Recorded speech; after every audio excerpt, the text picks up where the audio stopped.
ये हमें वेंटिलेटर्स की बात छोड़ देनी चाहिए। वेंटिलेटर्स जितने भी हैं हमारे पास, उनसे हम काम चला लेंगे, लेकिन अगर हमारे पास इससे 10 टाइम्स 100 टाइम्स 1000 टाइम्स वेंटिलेटर भी हो, तब भी वो कम पड़ सकते हैं अगर ये बीमारी ने उस इंटेंसिटी पे लेवल की। मैं आपको फिर से दोहरा रहा हूँ कि हमारी बीमारी इस टाइम इस स्टेज पे है कि हमारी एक तो कॉम्प्लिकेटेड पेशेंट्स भी कम है और ऑलमोस्ट हमारे पास कोई पेशेंट इस टाइम वेंटिलेटर पे नहीं है।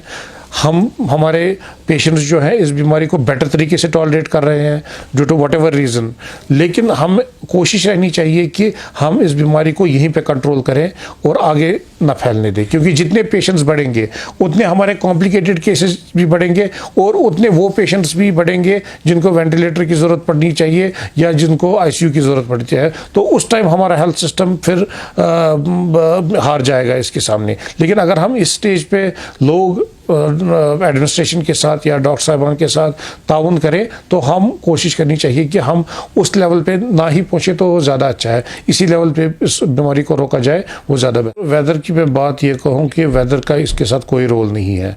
अगर हम देखें, जब ये बीमारी शुरू हुई, चाइना में शुरू हुई, उसमें हम देखते हैं कि उस टाइम उन ममालिक में भी ये इन्फेक्शन फैला जिन ममालिक में उस टाइम गर्मी का मौसम था, और उन ममालिक में भी रहा जहाँ टेम्परेचर बहुत कम था।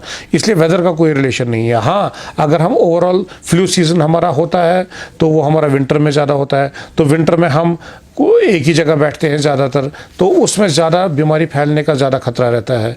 और एक बार खांसी हो गई, उसमें ये वायरस अंदर हुआ तो उसमें ज़्यादा फैलने का अंदेशा रहता है। लेकिन वेदर की ओवरऑल हम बात करें, वेदर का इसके साथ कोई रिलेशन नहीं है। ये कुछ लोगों से सुनने में आया था कि अगर वेदर टेम्परेचर बढ़ेगा तो इसमें बीमारी कम होगी। ये इन्फेक्टिव बीमारी है।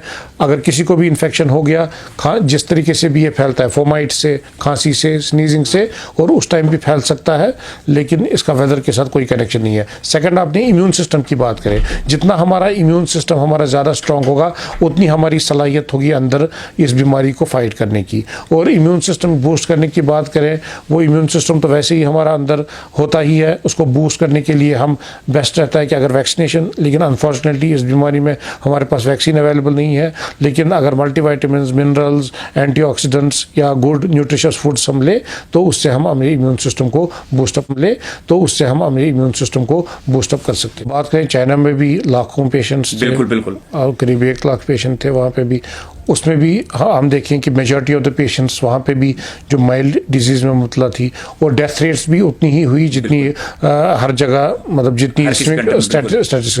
लेकिन फिर कंट्रोल ऐसे हुआ जैसे मेरा अंदेशा है, क्योंकि वहाँ पे उन्होंने पूरा आइसोलेट कर दिया। ये युआन डिस्ट्रिक्ट जो भी इन्वॉल्व हुआ, उन्होंने फ़्लाइट्स बंद कर दी। जिस स्टेज पे हमने लॉकडाउन किया है, उन्होंने पूरे डिस्ट्रिक्ट को सील कर दिया। कोई बंदा बाहर नहीं जा रहा था, कोई बंदा अंदर नहीं आ रहा था। तो जो ही ये आगे टाइम जाएगा तो उतना ही हम इसको कंट्रोल कर सकते हैं। इसी तरीके से लॉकडाउन और लोगों का ताउन, लोगों ने वहाँ पे ताउन किया एडमिनिस्ट्रेशन के साथ, वो बाहर नहीं आए। आपने भी स्टोरीज पढ़ी होंगी कि वहाँ पे फूड या जो भी उनके साथ ज़रूरियात ज़िंदगी, उनको घर पे ही मैसर किया जा रहा था, दरवाजे के बाहर रखा जा रहा था। उसके बाद बंदा आता था, वो उससे उठा के अंदर ले जाता था। तो इसी तरीके से मेरी नज़र में उन्होंने कंट्रोल किया इस बीमारी को। तो अगर हम भी यहाँ पे, हम तो उसमें वो स्टेज पे भी पहुंचे ही नहीं है जहाँ पे ये इतना वहाँ फैल गया था। हम तो बहुत अर्ली स्टेज में है। तो अगर हम उसी लॉकडाउन या उसी तरीके की स्ट्रेटजी